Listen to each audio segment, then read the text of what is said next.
আউযুবিল্লাহি মিনাশ শাইতানির রাজিম। বিসমিল্লাহির রহমানির রহিম।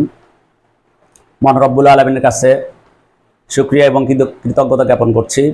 আল্লাহ সুবহানাহু ওয়া তাআলা আজকের এই দিনে আমাদেরকে একটি মহৎ কাজের জন্য আমাদের হৃদয়ে একটি, আমি মনে করি এটা একটি দায়িত্ব হিসেবে আল্লাহ সুবহানাহু ওয়া তাআলা আমাদের উপর দিয়েছেন। আমরা জানি না কতটুকু পারবো। আমরা আজকের পর থেকে যে চ্যানেলটি উদ্বোধন করতে যাচ্ছি এবং একটি ফেসবুক পেজ, গল্পে গল্পে বাবা মা।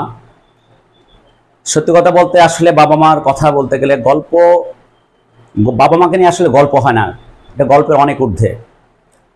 বাবা মার স্মৃতি এটা আসলে হৃদয় দিয়ে ধারণ করা, এটা বলে হয়তো কাউকে বোঝানো যায় না। তবুও আমাদের উদ্দেশ্য একটাই, আমরা জানি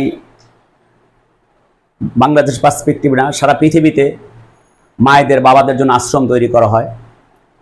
তো এটা সত্যি কথা বলতে একজন সন্তানের জন্য এটা চরম ব্যর্থতার পরিচয়, যে একজন সন্তান বেঁচে থাকবে অথচ তার বাবা মা আশ্রমে থাকবে।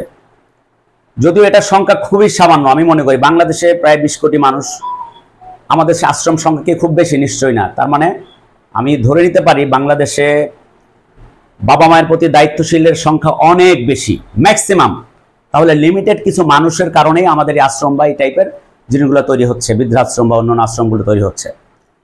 তো যে কয়জনই হোক, আমার কথা, আমার মনে প্রাণ আমি বিশ্বাস করি যে বাবা মা এমন একটি সফট কর্নার প্রত্যেকটা মানুষের জীবনে, যে আমরা শৈশবে যখন লালিত পালিত হয়েছি বা গর্ভে যখন ছিলাম, আমরা যদি ওই মুহূর্তগুলো একটু ঠান্ডা মাথায় চোখ বন্ধ করে চিন্তা করি যে আমাদের জন্য কত ত্যাগ স্বীকার বাবা মা করেছেন, সেই বাবা মার জন্য কোনো অবহেলা কি আসলে একটা সন্তান আসা উচিত অথবা উচিত না? তো এই কথাগুলো গল্পে গল্পে আমরা সবার কাছে মেসেজগুলো পৌঁছাতে চাই।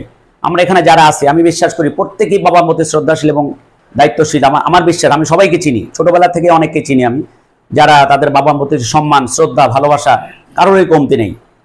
তাহলে আমরা এই মানুষগুলো একত্রিত হয়েছি কেন? একত্রিত হচ্ছে এই কারণে, আমাদের বাইরেও একটা সমাজ, আমাদের পুরো দেশ, আমরা চাই আমাদের এই সুন্দর মেসেজটা, আমাদের এই সুন্দর গল্পগুলো আমরা ছড়িয়ে দিতে সকলের মধ্যে। যারা আমরা বাবা মার প্রতি দায়িত্বশীল কিন্তু ত্রুটি বিচ্যুতি আছে, আমাদের এই গল্পগুলোর মাধ্যমে যেন সেই ত্রুটিগুলোও আমরা ভুলে যাই, আমরা শেষ করে ফেলি, যে আমরা আমার বাবা মার জন্য আমার যেন এই ত্রুটিটা না থাকে। অবশ্যই 10 জনের 10টা গল্প শোনার পরে, কথা শোনার পর বাবা মা সম্পর্কে অনেকে কারেকশন করবে, এটা আমি জানি। আমার হয়তো কারেকশন করতে হবে, কিন্তু দুঃখজনক আল্লাহ সুবহানাহু ওয়া তাআলা আমার বাবা মাকে গত 3 বছর আগে দুজনকে নিয়ে গেছেন। আমি নিজের হাতে তাদের কবরে শুয়ে আসছি, হয়তো আর কখনই তাদেরকে মা বলে বাবা বলে ডাকতে পারবো না। এটা শুধু হয়তো ফিল করতে পারবো, চোখের পানি ঝরাতে পারবো, কিন্তু তাদের দেখা আর কখনই হবে না। তো আসলে মৃত্যুর আগে যেটা আমরা বুঝিনি, হয়তো মৃত্যুর পরে অনেকেই বুঝতে পারতেছি।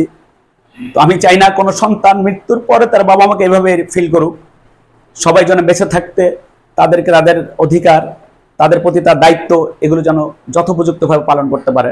আমরা চাই প্রত্যেকটা সন্তানের কাছে আমাদের এই সুন্দর মেসেজটা পৌঁছে দিতে, যে আমরা সবাই যেন বাবা মাকে ছোটবেলা আমাদের যেভাবে লালন পালন করেছিল, আমরা বৃদ্ধ বয়সে যেন ঠিক তেমনিভাবে তাদের প্রতি সেই দায়িত্ব পালন করতে পারি, তাদের কোনোভাবে অবহেলা না করি। সন্তানের কারণে, স্ত্রীর কারণে তারা যেন কোনোভাবে অবহেলিত না হয়। আমরা আল্লাহ সুবহানাহু ওয়া তাআলার কাছে সেই প্রার্থনাই করবো, আল্লাহ আমাদের মনকে যেন সেইভাবে নরম করে দেন, আমরা কখনোই কোনো অবস্থাতেই যেন বাবা মার প্রতি অবহেলা না করি। সবাইকে অনেক ধন্যবাদ যারা আজকে আমার এই চ্যানেল উদ্বোধনের জন্য একত্রিত হয়েছেন। আমি সবার কাছে আমার কৃতজ্ঞতা জানাচ্ছি যে আপনারা আসছেন বলেই হয়তো আমার ভালো লাগা বা অনুভূতির জায়গাটা এত প্রখর হয়েছে। তো আমাদের এই চ্যানেলটি, আমি সবার কাছে অনুরোধ করব, আমরা যেন আমাদের মেসেজগুলো পৌঁছানোর, সবার কাছে পৌঁছানোর লক্ষ্যে সবার কাছে আমি শেয়ার করার জন্য জোর দাবি জানাচ্ছি। সবাই আমাদের মধ্যে যারা আছে তারা তো করবে, এবং যারা দেখবে সবাই সবার জায়গা থেকে আমাদের এই পোস্টগুলো বা ভিডিওগুলো শেয়ার করবেন। সবাইকে অনেক ধন্যবাদ।